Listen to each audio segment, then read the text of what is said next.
A big part of conservation is how we get the message out when we identify a particular issue, or when we identify something that's really great in the world of oceans, is how do we get that message out, and what the effect on people who are receiving that message is, and how, all the parts that go into putting a message together. And I'm really excited today to talk to Marcus Reamer, who's a PhD candidate at the University of Miami. He's studying environmental communication, especially when it comes down to North Atlantic right whales. We're going to be talking about all the things that happen over the last 2 decades in terms of communication, the types of communication that happen, especially within media around the North Atlantic right whales. And it's going to be a lot of fun. We're going to be talking about sort of how journalism, the way it could go compared to the way it does go in terms of when they cover conservation stories and conflict. So we're going to talk about a lot of really cool things. I can't wait for you to listen. Let's start the show with Marcus Reamer talking about environmental communication. Let's start that show. Hey everybody, welcome back to another exciting episode of the How to Protect the Ocean podcast. I'm your host, Andrew Lewin, and this is the podcast where you find out what's happening with the ocean, how you can speak up for the ocean, and what you can do to live for a better ocean by taking action. And I have to tell you, I am extremely excited to be talking to Marcus Reamer today. Not just because Marcus is doing his PhD on environmental communication, which is something that I've always wanted to do, or especially lately wanting to do, but we're just going to get down and dirty into this topic, because communication, especially science communication, is not talked about enough, in my opinion. I know I like to talk about it because it's something that I'm really, really interested in, but it's something that I feel like we all need to learn about, because it's not just communicators like Marcus and I that are going to be talking about oceans, or directors of communications of different organizations, but it's going to be you and I as just people who are interested in protecting the ocean, how we are going to get those messages across to our family members, our friends, our colleagues, and to make sure that people are thinking and feeling connected to that ocean. And I think that is where we need to go, not only with this podcast, but a lot of other different types of communication styles, to get people to really understand the significance of protecting the ocean.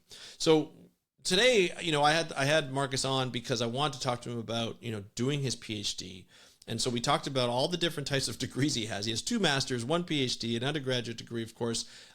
He's about to get a PhD, knock on wood. Hopefully about to get his PhD in about 7 weeks as of this recording.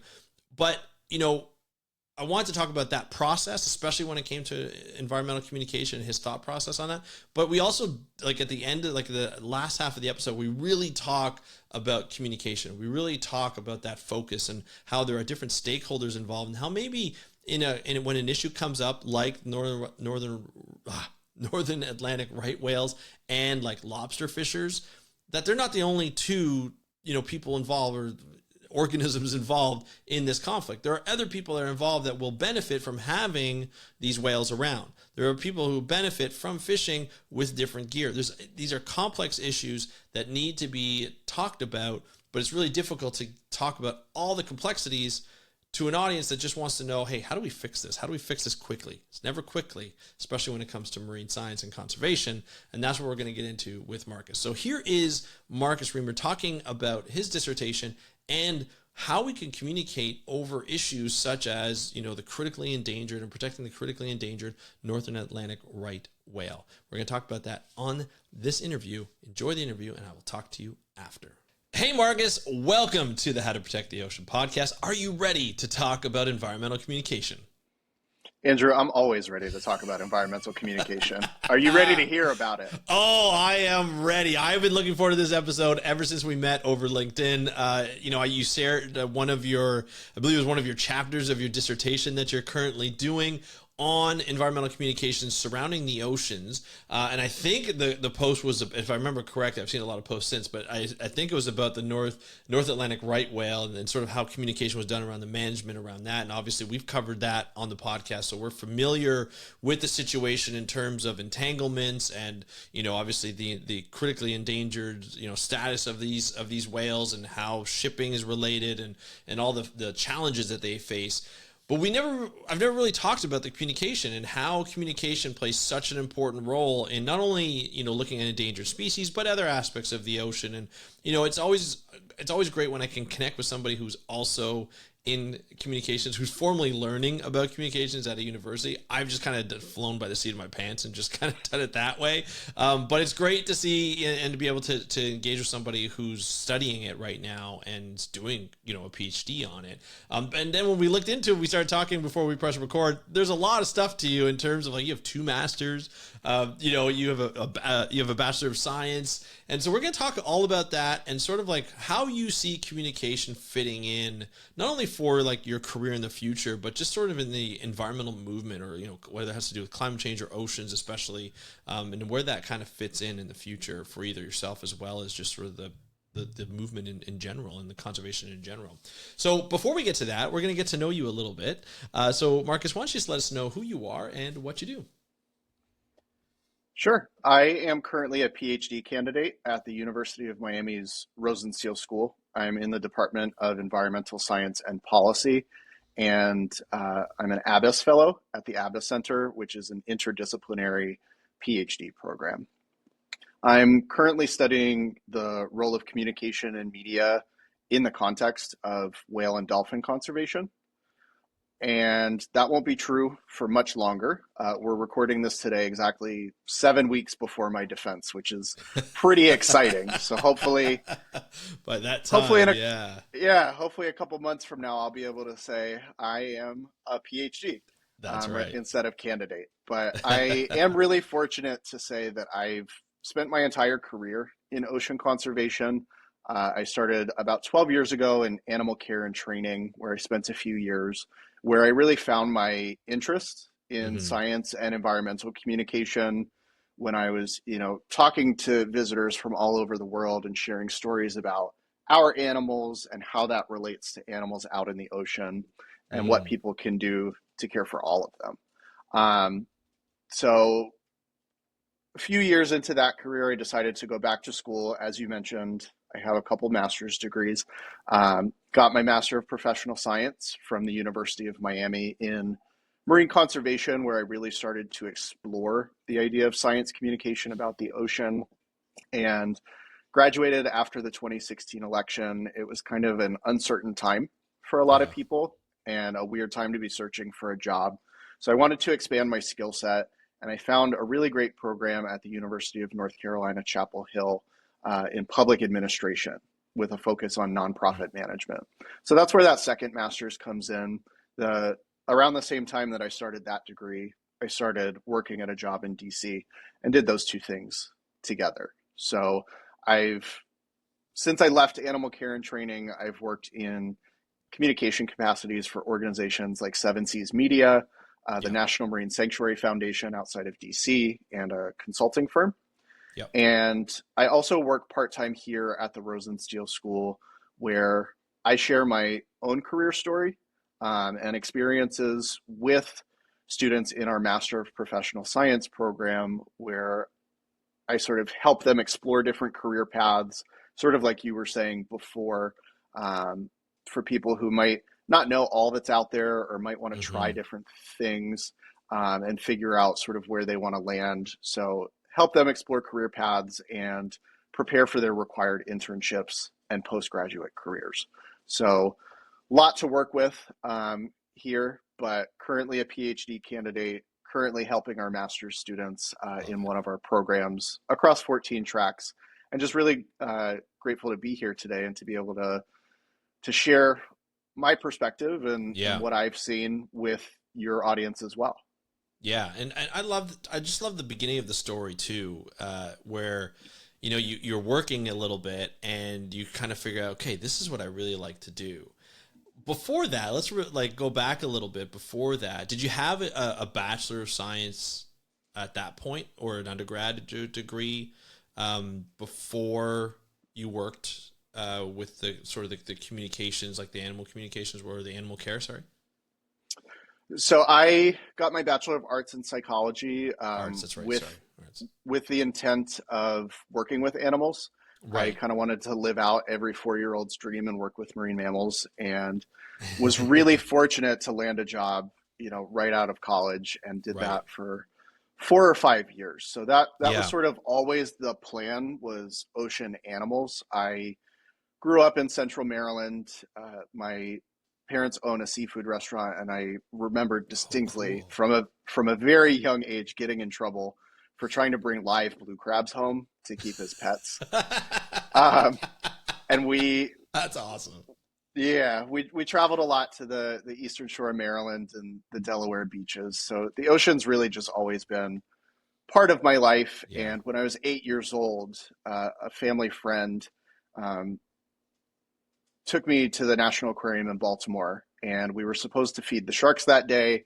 That tour got canceled, and I was kind of salty about it. And the Hmm. backup plan was to go meet and interact with one of the dolphins during the show. And I can tell you pretty much everything about it to this day. So that was my inspiration. Yeah. I was 8, putting on the rubber boots and, Yeah. meeting a dolphin and giving hand signals, smelling fish, in front of a stadium full of people, which was pretty cool. That's The pretty dolphin cool. was, yeah, the dolphin was also 8. Her name was Chesapeake. Oh, And you what's remember really everything. cool, I like that. everything. And what's really cool is that when I was in animal care and training, I actually went back to the National Aquarium to work with Chesapeake and her daughter in the Marine Mammal Pavilion. So it was a Oh, really wow. cool, yeah, really Yeah. cool, like full circle That's so moment to cool. that. The That's the same amazing. dolphin who inspired me to really pursue that career path, who led me to the University of Miami to do all of these things. I got to go back and really get to know her and see how she had grown as well. So a lot of That background is there. that is so cool. I love that. I love hearing stories like that. Now, when you were working at in animal care, and you're telling these stories, and you said you love sharing stories about some of these animals to connect with people. We are a storytelling species. We like to hear stories. We like to tell stories. What about that aspect said, hey, you know what? I want to start looking at more of a communications role within the oceans or within ocean conservation, because it's not something a lot of people think of right off the bat. Like, I know for me to start doing podcasting, it kind of came around a roundabout way. But what was it for you that said, hey, you know what? This is where I want to go with this. I think it was two things. Like I said, I was really fortunate to just land that dream job straight out of college. So I started really early. I worked down in the Keys, went and worked in Baltimore, had this full circle moment, and was really saying, is this something I can imagine myself doing for, 30 or more years? And, Yeah. a lot of internal dialogue on that one. But at that same time, I met some really incredible people from all over the world who had an interest in not only the animals in our care, but the animals out in the ocean as well. And being able to, you know, teach people the most basic things. Dolphins are not fish, they're mammals, right? Right. Right. I'm an ocean expert. You're knowledgeable about the ocean, right? But there are just a lot of people who don't know things Mm-hmm. that feel very simple. So being able to empower people um, with knowledge, and they leave more educated than they arrived with, was really inspiring. Yeah. But really, it was those more individual interactions, whether it was kids during a poolside meet and greet who I saw a lot of my 8-year-old self in them and saw that twinkle in their eye, or if it was kids from Baltimore City Public Schools coming in for straight A night, if they wouldn't otherwise be able to come to the aquarium and show them dolphins and really share my love with them through story.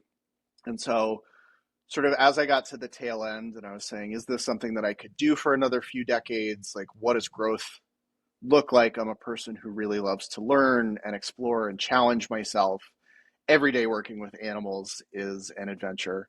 Um, but thinking about that fulfillment, I was like, you know what? I'm a storyteller. I Yeah. have, used the animals that were either behind me or in front of me or next to me, wherever I was sort of standing in that amphitheater, to inspire people to care a little bit more about the ocean than when they woke up that day. So that's when I was like, you know what? I kind of want to go back to school, and I Mm-hmm. want to start exploring science and environmental communication whatever that means. Yeah. And so it was sort of those two things converging, and it's all history from there. So was it difficult finding you went back, is that where you went back to, was that where you went back to, no, you went back to Miami for that one, right? I went back to Miami for that one. They have a Master of Professional Science program, so Okay. um, it's it's kind of a choose your own adventure. You Right. can treat That's what I it thought. like a traditional Master of Science where you complete a hypothesis based research project, or you can do more professional based non hypothesis work. And so I enrolled in the Marine Conservation program, which is very flexible, Yep. and sort of took coursework that I would have never really thought to take during my undergrad years. Of course, I threw a bunch of marine mammal classes in there um, to feed my passion for that, and was able to explore science communication through my project, which I did with Seven Seas Media, which at that time was Oh, called nice. Seven Seas Marine Conservation and Travel Magazine. Yes, I Um, remember that. yeah, so sort of charted my own course there, but had Hmm. the kind of expert support that I needed in Yeah. our faculty to really work through that, knowing that I was not in a traditional communication program. Right. Right. There's a lot of more hands-on communication roles too, right? I mean, I think that's what it provided. It was like that professional science. Like, I love these programs. I feel like programs like this, we don't advertise enough. I think people think that if you want to go into marine conservation, I've seen this a lot where people are trying to, they work for a bit. They may not have thought about going into marine biology or marine conservation. And then all of a sudden they're like, I really like this. It's really fulfilling. And they're not getting the fulfillment in the current, stream that they're at. So they kind of come back and like, well, I need to become a marine biologist now. And I always tell them, like, you don't necessarily need to become a marine biologist. You might be able to take the degree that you have and then use that to get into, like a master's of professional science or something similar at a different university. And just to be like, hey, like, this is what I can use now. And you don't have to go back to do another 4-year degree to, restart. And that's expensive, one. Plus it may not give you what you want. It may not give you what you like. There's a lot of us who have gone through the science program that don't end up in science all the time. And so I think for a lot of people, this is these programs are really ideal. And I know the Master of Professional Science has been a huge hit in University of Miami. So that's always great to hear. Now, coming out of that was when right before the 2016 election. Was that it? Was that where? Right after I graduated December 2016, so Oh, right in the aftermath, when everybody was sort of yeah. wondering what happened next.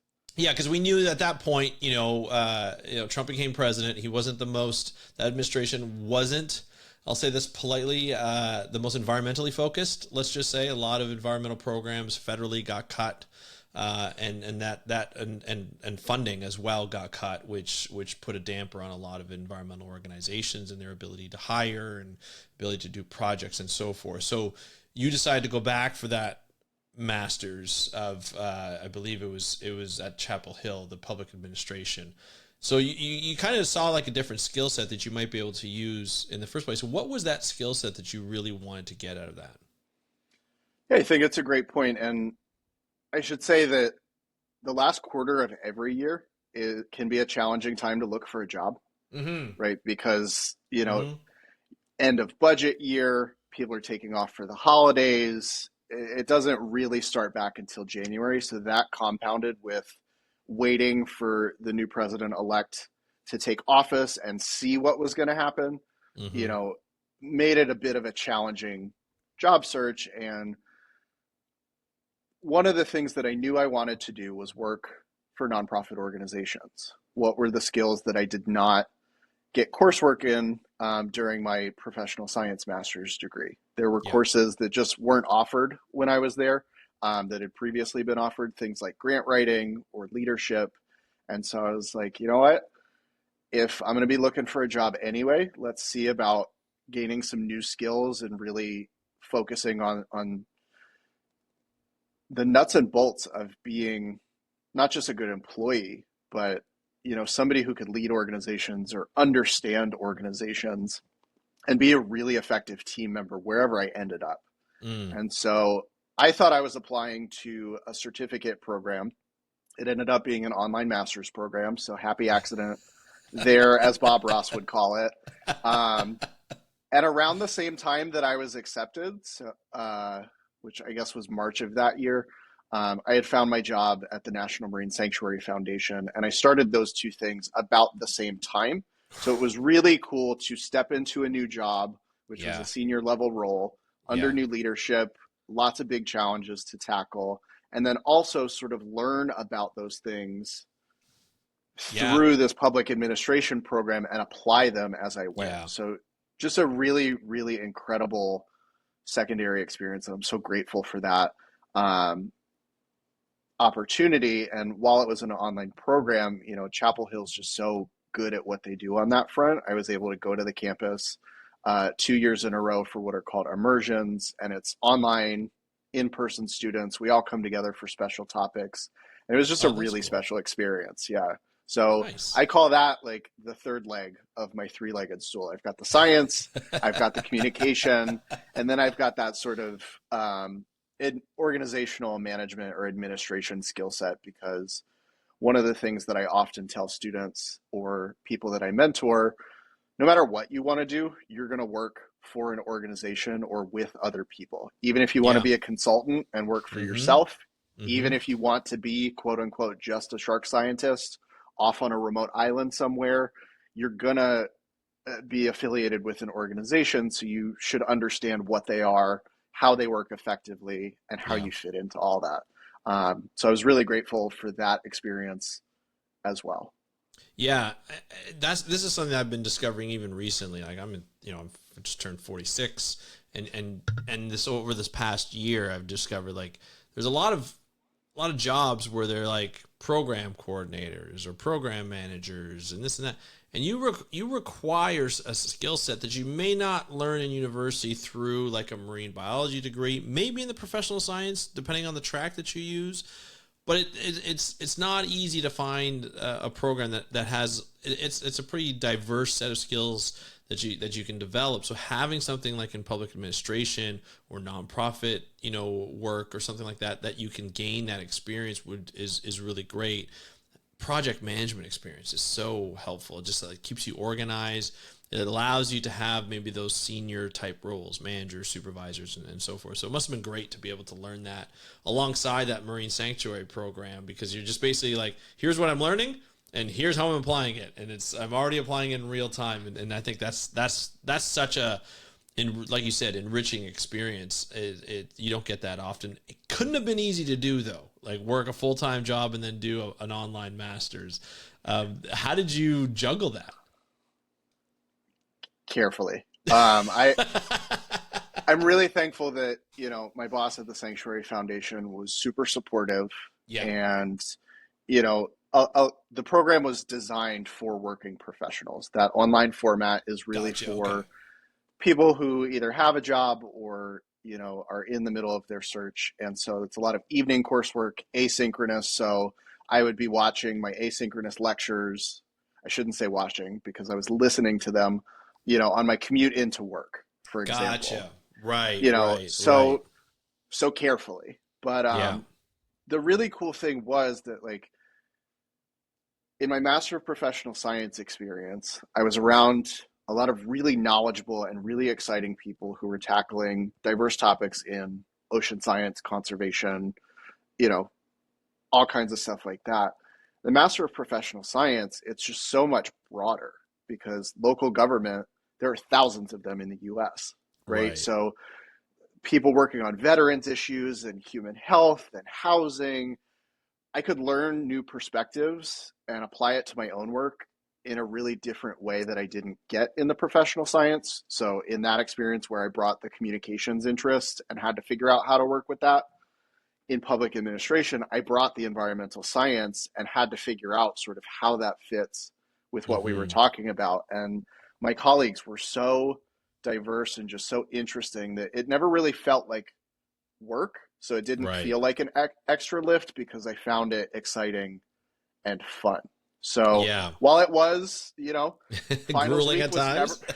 finals week was never fun for anybody, but it was that combo of of enjoying it, and just having a really supportive employer and team, and just a program that was run really, really well, allowed me to thrive. And I Love it. credit a lot of my success to that program as well, because it informed a lot of my work moving forward into the PhD, and actually inspired me to pursue the PhD to begin with. Awesome. That's great to hear. And so that's what made you do the PhD. That's what I was my next question. Going back to University of Miami to do the PhD, why there? And again, going into communications, like, what did you have the idea of what you want to do going into the PhD, or was this something you had an idea of who you want to work with and they had some ideas? It's an interesting question, because my parents bring this up all the time. I said I would never go to graduate school, and then I went, and then I went again, and then I went a third time. So it's sort of it's evolved as we've gone, I should say. Of course. But, yeah, that's true. Coming out of the public administration program, I was like, man, I still just don't quite feel finished. And the things that I was seeing, I was the communications director for the Sanctuary Foundation. I had, just an incredible front row seat to what was going on in ocean science and conservation across the country. At the time, there were 14 sites, from American Samoa to the Florida Keys to Massachusetts, different communities, different topics. I could be talking about whales in one meeting and then shipwrecks in another, working to support fundraising, talking about grants we were making. So just that incredible diversity of topics that I could talk about was really fulfilling to me. But I think it was in that role that I was really just noticing this gap between ocean communication and terrestrial conservation communication, climate communication. And that really inspired me to pause and be like, I'm thinking about a PhD. I think I would want it to be about ocean communication, and really how that fits the ocean conservation movement. And this was before the UN Ocean Decade and things like that. So I was like, you know what?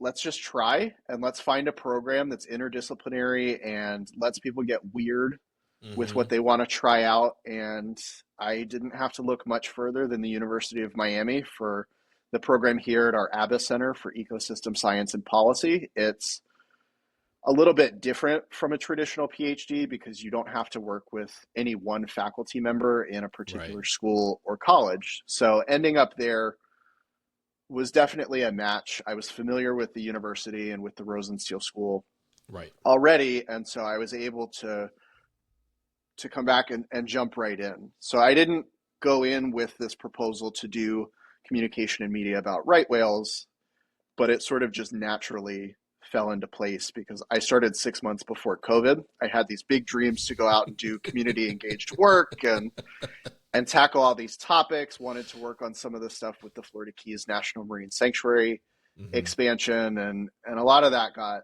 just curbed by COVID, and we obviously had to adjust course. And I give all the credit in the world to my co-advisors, who were so patient during that time when I was like, well, can't go out and do that. So what are we going to do instead? Here's a million bad ideas that I'm just throwing out. What do we think could work? So I not only came into the PhD with an open mind and an open question, but the world altering sort of change that was COVID also forced me to think on my feet and brought me to this moment as well. Yeah. Yeah. Well, I mean, that's great. Like the one interesting, I mean, there were a lot of interesting things that happened during COVID with graduate students, some good, some bad. A lot of people had to pivot and switch the focus of their, some people couldn't do field work anymore. So they had to, take the data they had and make the best of what they could, and maybe elaborate on some other things, or like I said, pivot their dissertations on in ways that they never thought of before. So it definitely, you definitely built the skill set as a graduate student during COVID, where you had to be really resilient, and I'm sure it tested the mind, body with all of that. But to do so what did you decide when you did your PhD, as that changed where you couldn't do as much community engagement, if at all, what line did you want to go towards? Like, what line did you want to follow in terms of those bad ideas that you said you put forward? Yeah, well, and I shouldn't call them bad ideas, but Yeah, it's just, I get you. I know what you mean. Yeah. when you brainstorm, there's just so much that ends up on the cutting room floor. And that's, if I looked back at my idea sheets from year Yeah. one versus now, I Yeah. would wonder what the heck I was thinking. But I think that's all of us when we look back at our past work. For So, sure. one, the fact that I had the experience as an online student at UNC really helped me learn to work effectively online and in a virtual environment. So that's when I said, you know what, it's, at least for the foreseeable future, we're going to need to look into things that don't require interacting with people. So what is that? Yeah. Exploring media, whatever that looks like. And I tried my hardest coming into this PhD to try to branch out and do other topics. And whales and dolphins, they always just call back to me. And so I was like, you know what? Whale and dolphin conservation. My advisor at the time agreed. She said, this is your wheelhouse. There's no need to try to branch outside that. So let's just follow that where you think it'll lead. And around that same time, 2 documentaries came out about right whales. And I said, well, this is ripe. This is prime for the exploring. And this is the kind of work that we can do. This is something that's timely. It's, not around people. So what if we did right whales? Yeah. And that's sort of how we ended up on that one. I had been familiar with it. Right. I had obviously learned about it in courses, done projects. I did like my GIS course in the MPS program. I did a paper about right whales.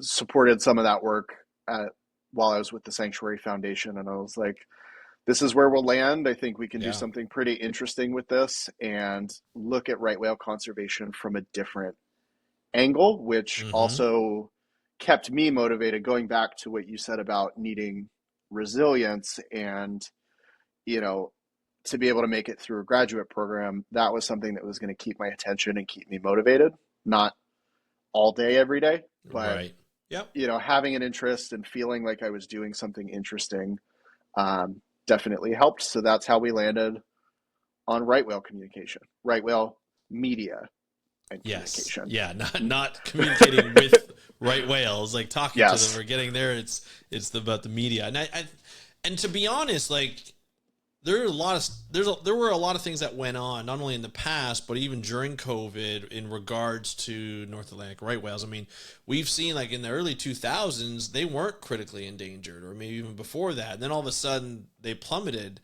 And then, there was that disastrous year of fatalities it was 2017, where they started to come up to the Gulf of St. Lawrence here in Canada. There's been a lot of stuff that went on pre-COVID, but even with COVID, during COVID, even up to like last year, there were a lot of things going on, especially around, a lot of the sustainable seafood programs that were supporting, lobster fishing and crab fishing and shrimp fishing and anything that had to do with a pot that was on the ground and a line that would go up where these whales would kind of swim through because they couldn't see it, and then they would end up getting hurt, could die of infection or what have you. Plus, shipping channels and so forth. Like with climate change kind of rearing its ugly head, especially nowadays, and seeing the different patterns that we're seeing of distribution with North Atlantic right whales, it wasn't a bad time to start looking at how the media was portraying this from a conservation standpoint, as well as probably from a bit of a controversial standpoint with how different organizations and governments were taking a stance on protecting these animals, from a fisheries perspective as well as from a conservation perspective. So there's a lot that was going on, in the last 20 years or more, 24 years to say, hey, like there's a lot that you can go here. Now, when you look at media, were you looking at how the media was portraying, like looking at the different sides, and if there's one that was being, more biased towards like one way or another, like the conservation or not? What was the question that you had, the overall question that you had? There's a lot there. So maybe what I'll do, I'll walk you through the sort of order of my dissertation projects, and we can Perfect. follow the thread lines that we're interested in. So Yeah. the first paper as part of the core of my body of research right now is not actually about communication or media, but it was a really important chapter, and that was a law and policy case study related to the Eastern North Pacific gray whale. And I Okay. chose that. That was a project that I started looking into while I was a master's student, and it's a really incredible conservation story because that was the first marine mammal ever removed from the US endangered species list for a successful recovery rather than extinction. And that Mm, was done in 1994. And so what I did with that paper was look at this sort of historic context of how we went from industrial whaling, where we decimated nearly all whale stocks globally, to a place where whales are almost celebrities out in the right. ocean. And so really looked at the law and policy decisions, the cultural movement, the I should say movements that Mm-hmm. took place over a span of about 40 years, and then the law and policy framework under which we were able to help that population of gray whales not only recover but thrive, where they're now in these sort of boom and bust cycles. So, walking through that helped me explore the complexities of marine mammal conservation and management, not just under US law, but under international law and all these different agreements. And it introduced me to some of the cultural movements and the conservation marketing that Right. helped whales become those celebrities they are today. And that actually has come up in subsequent projects. So that was chapter one. It's really chapter two, but the first project, law and policy case study, we did it before. Can we do it again with these same laws, these same frameworks for animals like the right whale, the Rice's whale, other endangered species? And then I moved on to the next project, which was a content analysis of whale watching operator websites in the US. Mm, And if I were to ask you what you thought environmental media was, you would probably say things like documentaries, presentations, displays yeah. at zoos and aquariums. You probably wouldn't go for a whale watching operator website. Mm, But, coming out of the whaling era, when whale watching really blew up and we, as a global community, on the whole, changed the way that we consume whales from for meat and yeah. oil and other materials to visual experience and consuming them for that spectacle of nature. Whale watching is one of the only ways that most people will ever experience these animals in their habitat for real. Right. And the messaging that we receive from things like advertisements interact with things like podcasts or science talks that we go to or exhibits that we engage with at aquariums to create meaning about what whales are and what their plight is. So we looked at whale watching operator websites in 6 regions, so Massachusetts, northern southern California, Washington state, Hawaii, and Alaska, and really just wanted to understand what is it that whale watching operators are selling to people during that pre-tour experience. What are the expectations they're creating, and what do people think they're buying, Yeah. right? And that's a really important thing to consider because we don't always actively engage with environmental media, but we experience environmental messages in passing all the time. It's almost like a pinball machine where we're sort of just bouncing around. Even Lisa Frank drawings of whales and dolphins, like that helps shape Yes. the things that we think they are and what those animals mean. So looked into whale watching operator websites, and Massachusetts was obviously one of the focal areas. And they, on the whole, promote right whales as one of the top species that you can see Right. for the operators who who listed, specific species. So Yeah. they're obviously something of interest up there. We didn't really see, specific right whale tours, but they were mentioned fairly frequently. So they're at least known and something that people want to see. So that sort of told us what operators were focusing on. It's what we found was that it's more about the things that they can control. Are there bathrooms on board? Are you going to be able to learn if you want to? Who's the captain and what's the boat? Can you bring food? And conservation and education were a little bit lower on the list of priorities. Yeah. And we saw lots of stereotypic images, what we called the whale watching imaginary. So the imagery is pretty standard across regions and across websites. You've got whale jumping on a scenic backdrop, Yeah. whale tail, people leaning over the side of the boat with their cameras to take pictures of a part of the whale that's up close. So it's not all that diverse, but also you're trying to get people on the boat so that you can educate them and give them this incredible experience. So you don't want to show a picture of a whale logging 300 meters away. That's just not all that inspirational. So some interesting stuff came out of that one, but it wasn't traditional environmental media as you might think of it. So we had the law and policy analysis, we had the whale watching operators, and then we get into the right whale stuff.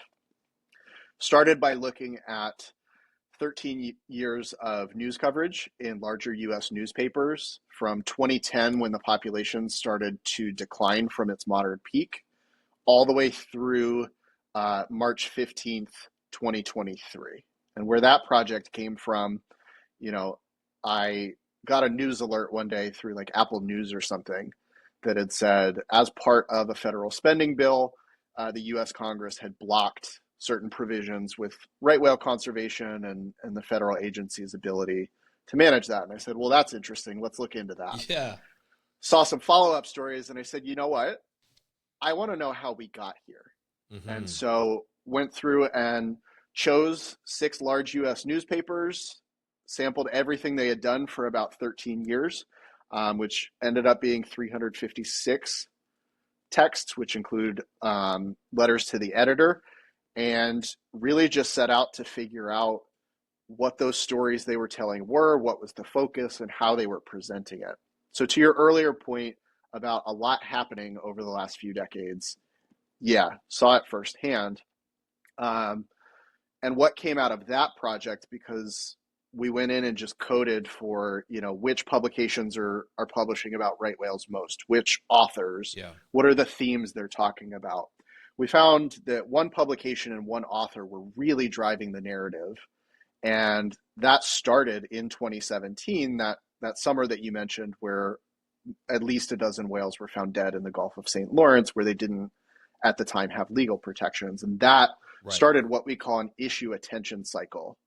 We're quite familiar with those as consumers of media, but I really looked at all of that coverage through the lens of issue attention cycle, which says media will follow predictable patterns to focus on what's problematic or what they can dramatize to maintain consumer interest until they grow bored and move on to something else, right? And we can talk more about that if you want, but we found that there was an issue attention cycle surrounding entanglements in fishing gear, specifically as it related to the New England lobster fishery, where everybody sort of focused in on that. They focused on the drama, the conflict, disagreements, and it was huge and it was contentious, and it's a really interesting but tangled web. And it was really interesting to see what came out of that. And so followed that more than decade of news media to say, what were the important events? Who were the featured actors? So who were the human stakeholders that the journalists went to, or who engaged with journalists to co-create the story?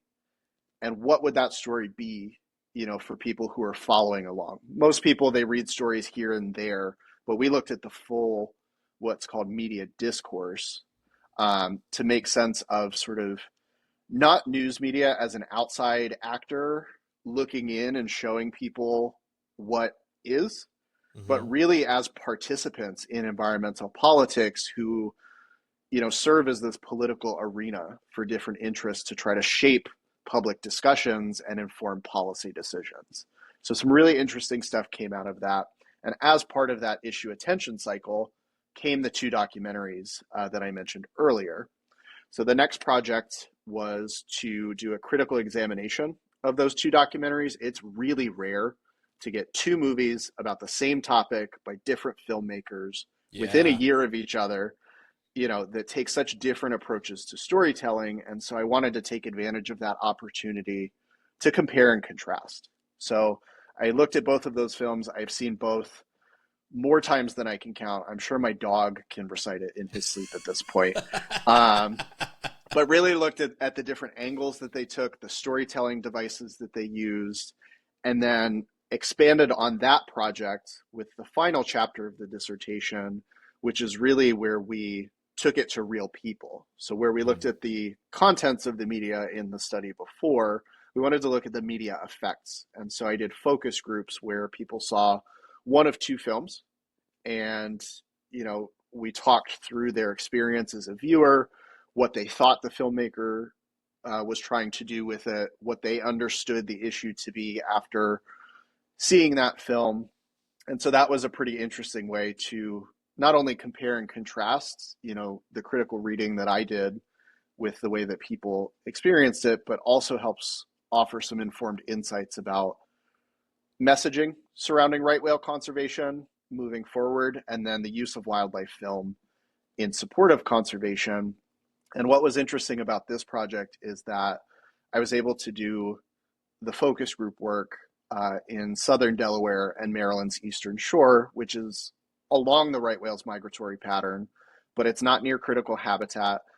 These are not people who are probably tuned in to all the drama in the newspapers and things like that. They may have heard of right whales, so they weren't involved in the films. They probably hadn't seen them. So being able to talk to people with relationships to the ocean and an interest in conservation, show them these films and talk to them about it was a really cool experience. So those are the projects that I've worked on that are going into the dissertation. A lot there. So happy to follow what piques your interest. Well, I mean, when you're working on a project, like obviously you're still working on probably in your writing phase, and I don't know if you've submitted yet. Have you submitted yet? No, not yet. Not so yet. You're still probably putting the finishing touches on over the next few weeks. But overall, like when you look at media, because I one of the reasons why I started this podcast is because when I start looking at articles, when I was looking for articles during that time, I was like, it seems to be talking about the same thing over and over again. Obviously, whales are a big topic. Sharks, usually it has to do with shark quote unquote attacks, right? And the negative that comes around that.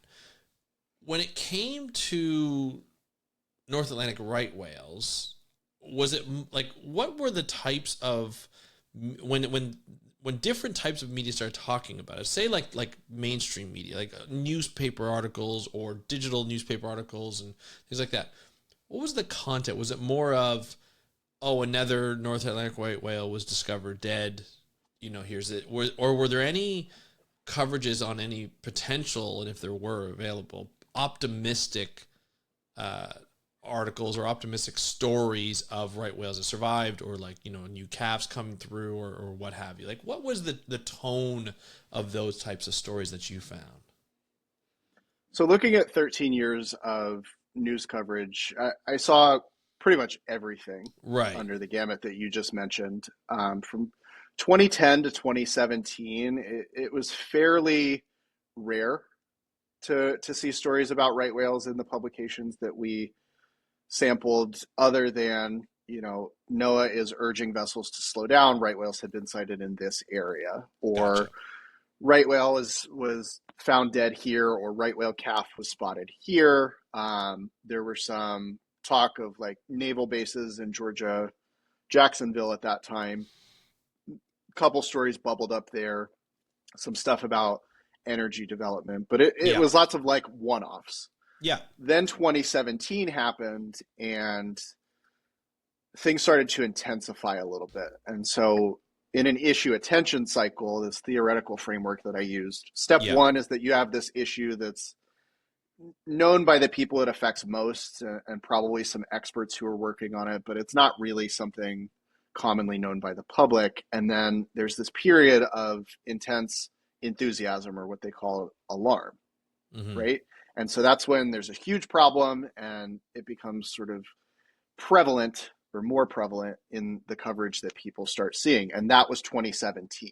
Yeah. That's when you started to That's when you saw it. hear right whale dead, right whale dead, right whale dead. You know, they're in this place that we don't expect them. Yeah. And then along with that is this enthusiasm that, you know, we're going to fix this. We have this problem. We can all do it. And then you move into this third stage, which is where you have to grapple with reality. It's you Mm. realize the cost of significant progress, and that's where things start to fall apart a little bit. And then it decreases from there, Okay. right? And so there's a gradual decline in public interest at stage 4. And then at stage 5, the person who coined the issue attention cycle framework talks about the fact that it's kind of in limbo. The topic will remain something that people are interested in. Maybe it'll pop up here and there again, but it's probably not going to be as intense as it had been earlier in the cycle. We saw the same thing with COVID, right? It was this Right. unknown thing that started, Yeah. you know, in a far off place, and then it made its way over here. You know, we were all going to do this. All we need is a vaccine. Costs of significant progress. Oh, here's what closures mean. Debates Mm-hmm. over vaccines. And now where Yeah. are we? People all but forget about COVID. So this is Yeah. a fairly predictable way of looking at media. And to take it back to right whales, during that third stage, realizing the cost of significant progress, it really focused in on fishing gear entanglements. And so what did that mean for science communication? What did it mean, you know, for the overall discourse? There's lots of issues facing the right whale. They're all integrated. You Yep. brought up earlier climate change. There's vessel Yep. strikes. There are, you know, there's ocean noise. There's entanglement. And so what I saw was really excellent science communication, focusing on the biggest issue that's causing the greatest harm, that where there was an opportunity for the greatest conservation gain, which Right. happened to be reducing the risk of entanglement for whales. Yeah. What came with that was this perception that environmental groups or whoever Mm-hmm. was singling out lobster fishermen and trying to do these nefarious things. Um, and what that did was increase the representation of lobster fishing voices, who then, in collaboration with journalists, and that's not like a thing that happens actively, it's just sort of Right. how the reporting shook out, really focused on what harms further regulation on the fishing industry would do to them and their communities. And so it then became this debate between, I call it the clash of the titans, between protecting right whales or protecting lobster fishing rights, and only one side could win. And so that's really the thing that the media coverage overall focused on for the remainder of the time. You heard things about vessel strikes, Yeah. some stuff about, you know, during the Trump administration, offshore oil exploration permits and undoing environmental regulations. That was mentioned. Biden took office in 2021. That's when the Fisheries Service started to really explore new rules. There were a bunch of lawsuits. So it really just focused in on the fights. And even in stories that were focused on solutions, where there were stories that talked about fishermen who were really invested in, you know, so-called ropeless fishing gear technology and trying it out, and were really committed to participating for the benefit of right whales, even those stories included some kind of conflict, whether Yeah. it was certain fishermen are calling these fishermen traitors, or the the state government denied special permits to try out ropeless fishing gear, and that created a new conflict to consume. So like even those solution stories focused on a conflict because that's what people Yeah. read. And then we got to this inflection point where, as you mentioned earlier, seafood sustainability labels changed the designation of American lobster from US and Canadian fisheries to an unsustainable source, citing right whales as the cause. That caught a lot of people's attention. Blue Apron, the meal kit company, stopped carrying lobster. Whole Right. Foods, Walmart, like There's a pretty lot. wide, Yeah. yeah, pretty recognized organizations took notice and said, as part of our sustainability commitments, we're not going to carry lobster. That caught Congress's attention, right? And then in an unrelated federal spending bill, all these things happened. Right whale provisions were written in, took everybody by surprise, where the fishery service is basically not allowed to impose any new regulations until 2029. We came out of that period and into 2023 with lobstermen suing the Monterey Bay Aquarium for their seafood watch decision. So, to answer your question in short, after all of that detail work, is really to say the coverage focused on conflict and disagreement and the problem, and scientists and environmental groups sort of stayed the course, and they really tried to focus on rope as the issue, not fishing, not Right. fishermen.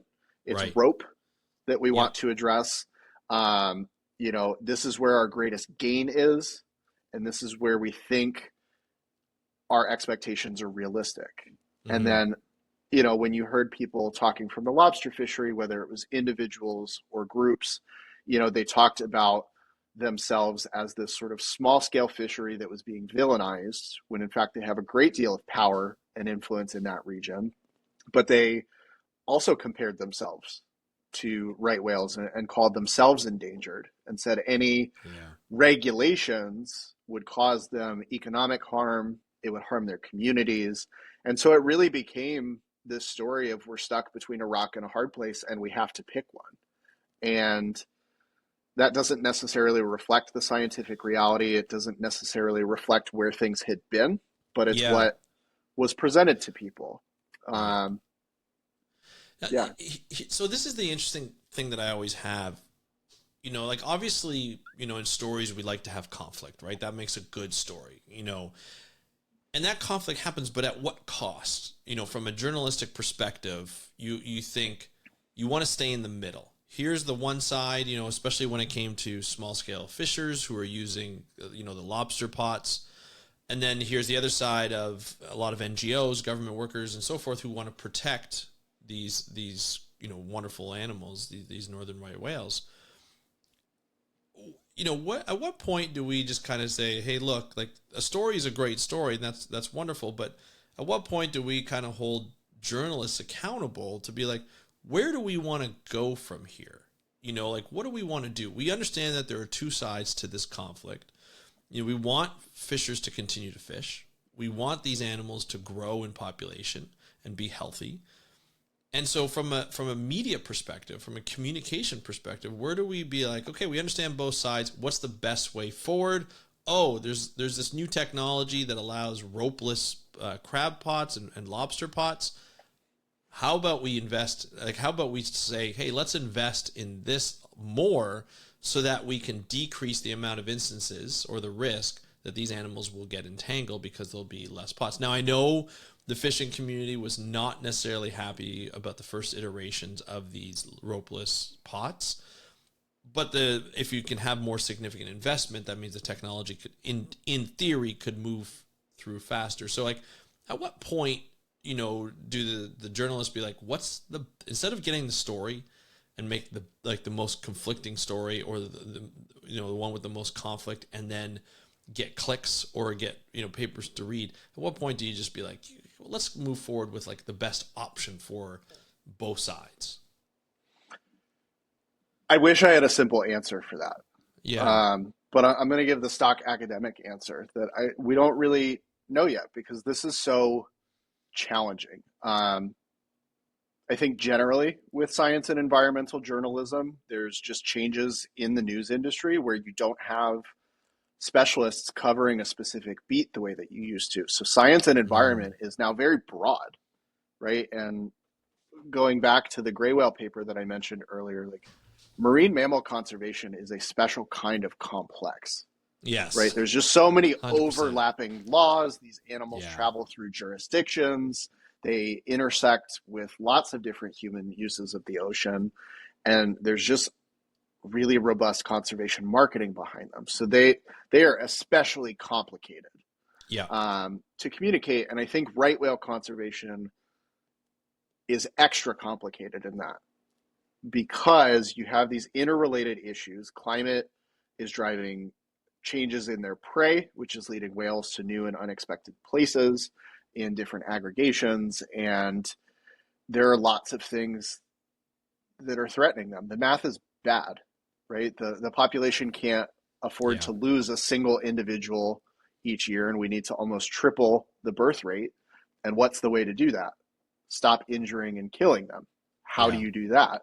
Well, there's shipping, and then there's fishing, and then there's noise, there's noise and all kinds of stuff. So at some point, if you're a reporter or you're an editor trying to find the story that you want to include in your upcoming paper, you have to frame something, and you have to exclude almost all of the other things to be able to tell a simple and clear journalistic story. Right. When the science behind it is very complex, and climate is a big factor here. That's the overarching mega boss that's touching all of this. And the thing that we need to do is decarbonize and slow climate change and ocean warming and things like that. But in the meantime, this particular species doesn't have decades for figuring that out. Yeah. So it's kind of like the science and the reality has boxed things into a point where you have to make tough decisions. And that emphasis on conservation technology, it's probably where the most conservation gains are.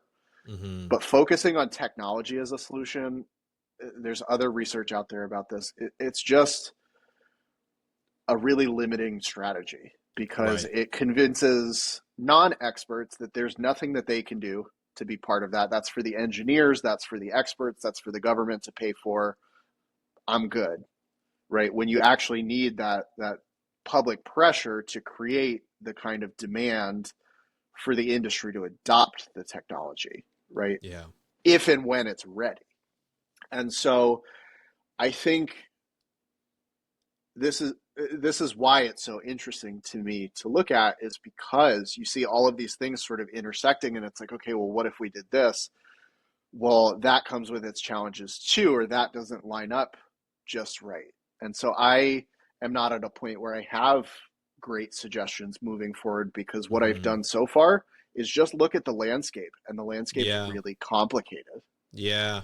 And it's true. Like and the one thing I was thinking as you were saying that, when you were talking, is if you start to throw all the complexities to people, to an audience, then they can get really down on the situation and like, well, there's no way out. You got climate change, you got ocean noise, we're not going to stop shipping from happening. We're not going to stop fishing from happening.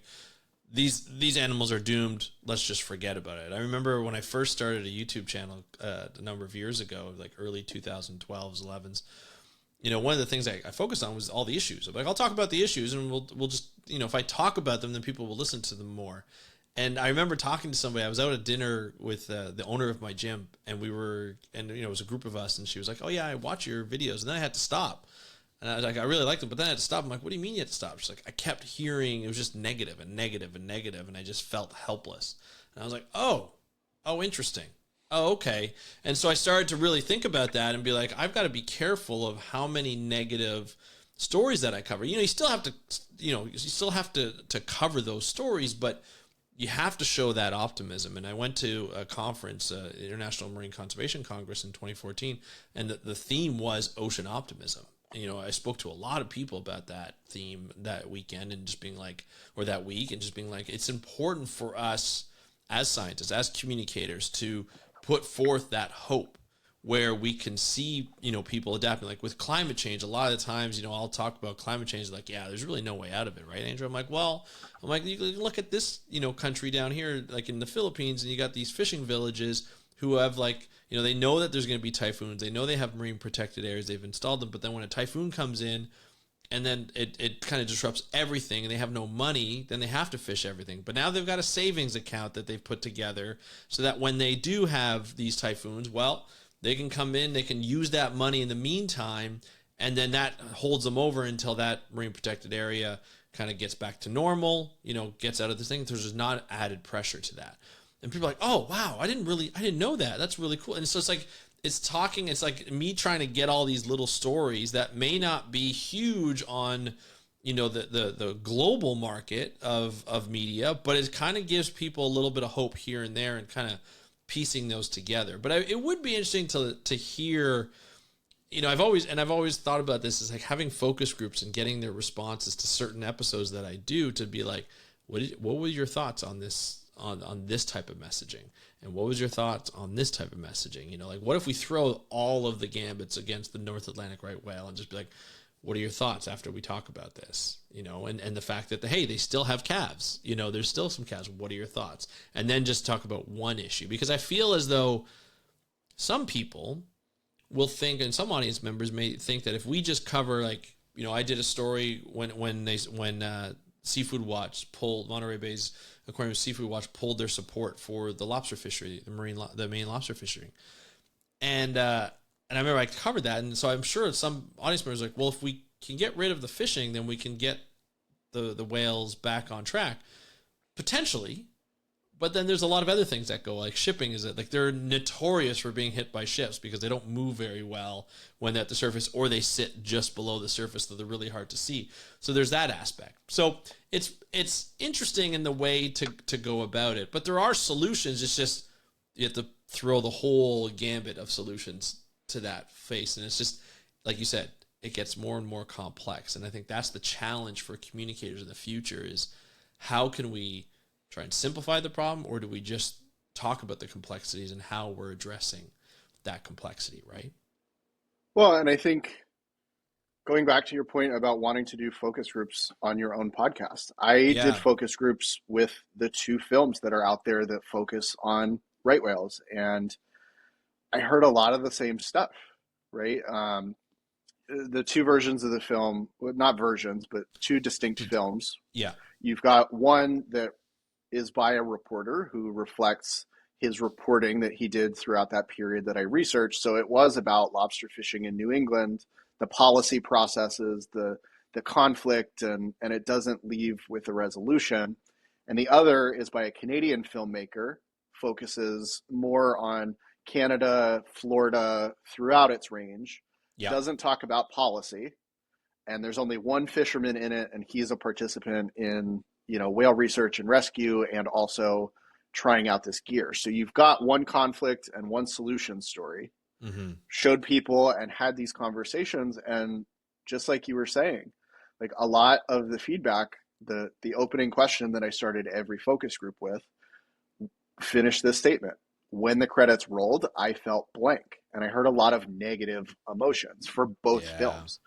Hopeless, defeated, I feel angry. And so through conversation and probing that, what it comes down to, and this is not unique to these two films, like, right, I should lead with the fact that both of these films won awards. They are well done, high quality. This is not unique to these two films. This is something that people who study environmental film ask often, which is, what are they supposed to do? Right? How are they supposed to play into conservation and policy? And a lot of what I heard from people really just boils down to, they spent so much time describing the problem, which I probably could have understood in a couple scenes, but then they left me with these big feelings, and I don't know what to do with them, so I'm just going to pack them away. And these are people who hear about right whales in their local news when they pass by twice a year. These are people who live by the ocean because they appreciate the ocean. And I've heard from people, all kinds of political ideologies, different age groups, where it's like, sure, I care about this issue, but the government has to solve it. I don't know what I can do because I don't lobster fish in New England. I don't have a boat, right? And so some other things I've heard too, people, when I would ask, okay, the film didn't tell you what you're supposed to do. What do you think you could do? Almost everybody went to boycotting certain types of seafood, which the films never mentioned. Right. And so the fact that we just jumped to boycotts has some interesting implications. But then I heard from people who are like, "Okay, I could boycott this seafood, but I don't eat lobster and crab regularly. I'm not that wealthy." Or I heard from a couple people who say, "Okay, well, I'm not supposed to eat beef because of climate. I'm not supposed to eat chicken because of climate. I'm not supposed to eat soybeans because of water. Right. And now I'm not supposed to eat seafood because of whales. What the heck can I Yeah. eat?" And so Yeah. that's where we Fast all talk day, about, every day. yeah, I mean, this is where we start to hear from people that like outside messages do matter because it Yeah. places this context. And so the focus on the problem is something that not just these two films, but the reporting that I looked at really focused on, but it didn't really do the follow through. Whereas Mm. lobster fishermen could tell you what happens if there are more regulations, right? Yes. Or at least that's their argument. Yeah. And so I think in a situation that is so uncertain, we don't know what happens to the ecosystems if right whales disappear. They've been depleted for so long.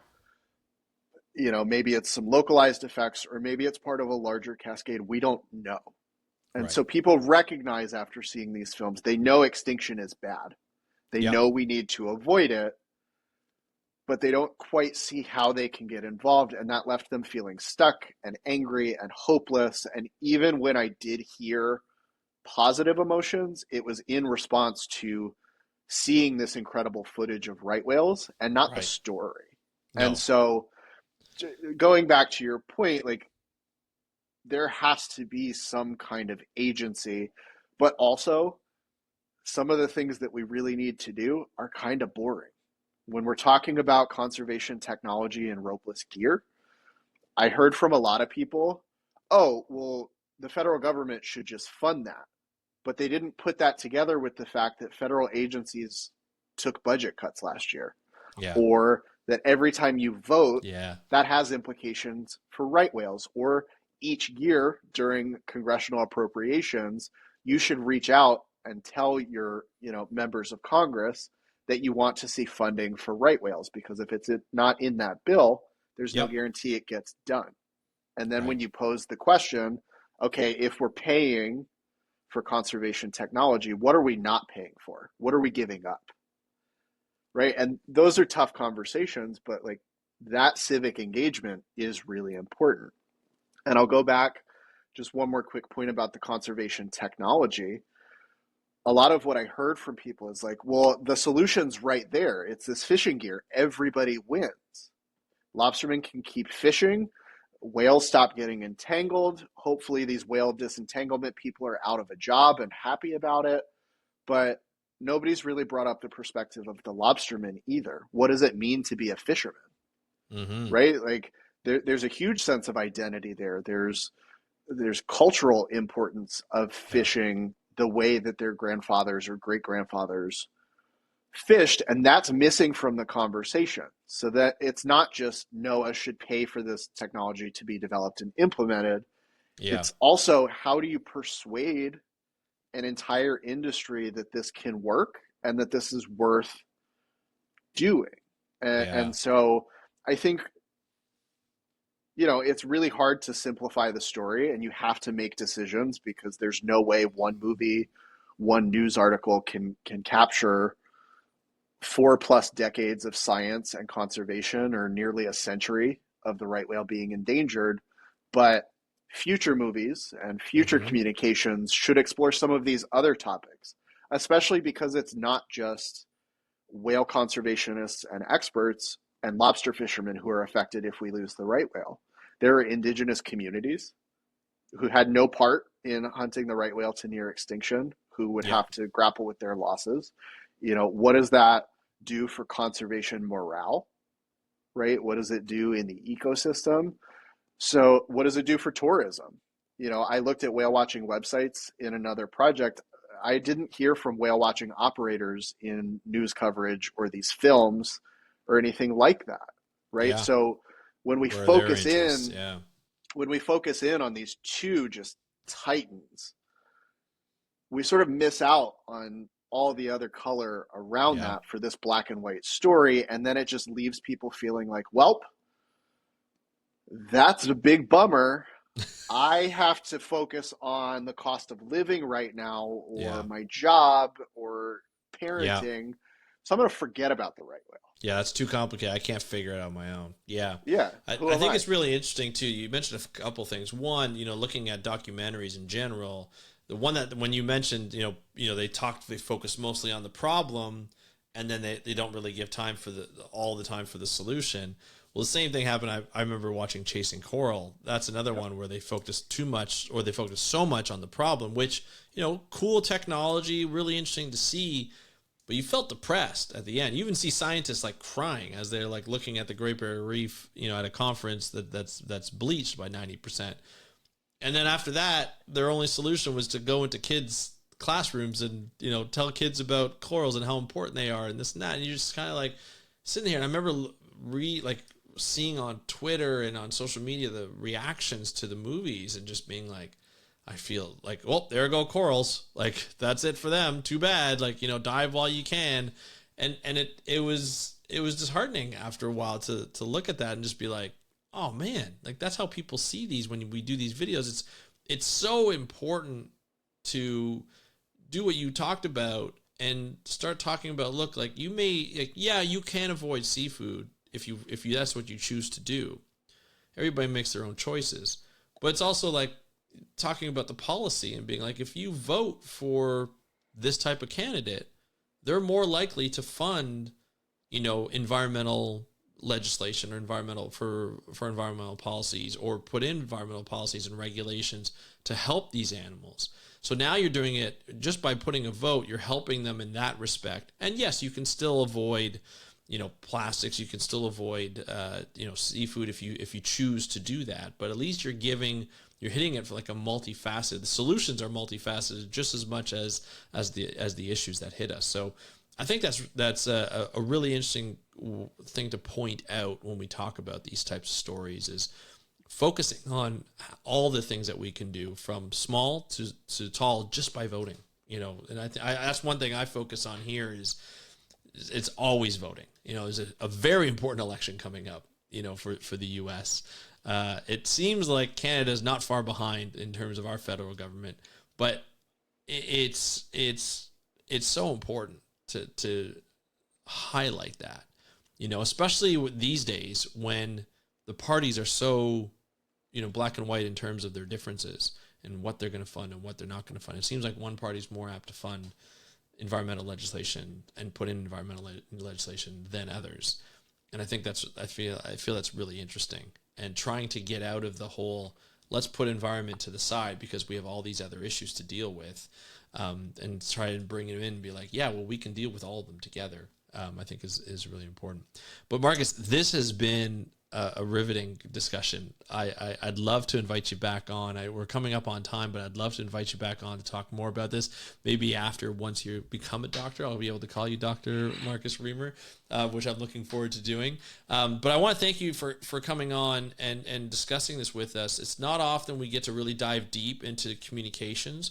And I want more and more people on that I'm starting to meet more science communicators out here in this, digital universe, and being able to discuss it more, because one of the things I tell our audience is we need to talk about this. One thing is to be aware and learn, but we need to continue to discuss this on multiple levels. And the more we can learn how to do it, the better. So I think that's it's great to have you on, and I'm looking forward to having you back on after your PhD and after you relax a little bit. I'm sure you'll want to relax. But who knows what it is to relax in a life yeah. like mine? And you'll probably do another master's at some point. My parents joke that my only option, I'm squeamish, so I can't go to med school. So I might just go get an MFA or a JD. But if there's one message that I want to leave off on, with hopes that we can speak again in the future, Absolutely. I would love to come back. a lot of what I've found, not just in my experience with PhD research, but throughout my career, is that we tend to think of communication as a thing that just happens. Mm. And that's changing, for climate communication, for other forms of environmental communication. But for ocean topics specifically, there are certain barriers to public engagement that we have to learn how to do really well. We have to understand them, and we have to put money behind that. Funders Mm-hmm. have to incorporate that into research. We need more Yes. people to Yes. take an interest in researching ocean communication, because things that I've heard from people who walk on the beach every single day, whether it's in Florida or whether it's here in Maryland and Delaware, is that it feels far away, Mm. right? So there's a perceived distance, but then you have to think most of the world does not live next to the ocean and experience it every day. So there is a real distance too. Yeah. And Yeah. so the thing that I find to be important, yeah, the stuff that I've done with right whales, I hope will be helpful, not to Mm-hmm. just to that cause, but to figuring out how we can incorporate communication into comprehensive conservation strategies, whether that's research or practice, to Yeah. make the most of this ocean decade and beyond. So, how can funders do more to support social science that incorporates communication? How can we support more interdisciplinary work, you know, with the limited funding that we have for all the big challenges that we need to address? So, ocean communication is certainly something that I am interested in, I've gotten good at, but there are just barriers that are in the way that we need an all hands on deck approach to help achieve a lot of those sustainability goals. So, Absolutely.